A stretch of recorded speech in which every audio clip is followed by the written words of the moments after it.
Government వచ్చినాక DGP మారిండు, police కమిషనర్లు మారిండ్రు, జిల్లాల ఎస్పీలు మారిండ్రు, ఏసీపీలు, డీసీపీలు, సిఐలు, ఎస్ఐలు చాలా మందే అటుకెళ్ళి ఇటు ఇటుకెళ్ళి అటు పోయినరు.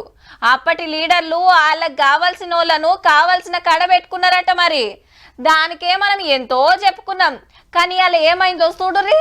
ఒక్కలో ఇద్దరో ముగ్గురునో మారుస్తారు, కానీ పంజాగుట్ట పోలీస్ స్టేషన్లో ఉన్న పోలీసులు అందరినీ మార్చి పడేసిండు కమిషనర్ సారు.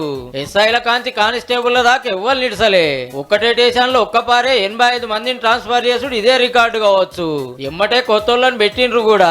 పట్నంలో పంజాగుట్ట స్టేషన్ చాలా ముఖ్యమైంది. మళ్ళా ముంగడికి పోతే చిన్న సీఎం ఉండే ప్రజాభవన్, సీఎం క్యాంప్ ఆఫీసు, అట్రోకు పోతే గవర్నర్ ఉండే రాజ్భవన్, వెనకాలకు వస్తే పెద్ద పెద్దోళ్ళు ఉండే బంజారా హిల్స్.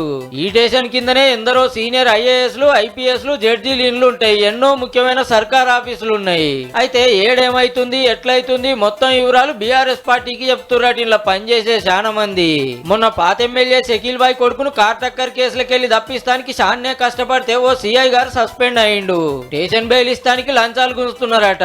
పబ్బులలో గంజాయి సప్లై చేస్తున్నా పట్టుకుంటలేరని ఎన్నో వార్తలు వచ్చినాయి. ఇప్పుడు కొత్త సర్కార్, కొత్త పోలీస్ కమిషనర్ రాగానే 6 ఎస్ఐలు, 8 మంది ఏఎస్ఐలు, 17 మంది హెడ్ కానిస్టేబుల్, 54 మంది కానిస్టేబుల్ ఒక్కపారే ట్రాన్స్ఫర్ చేసిండు అన్నట్టు.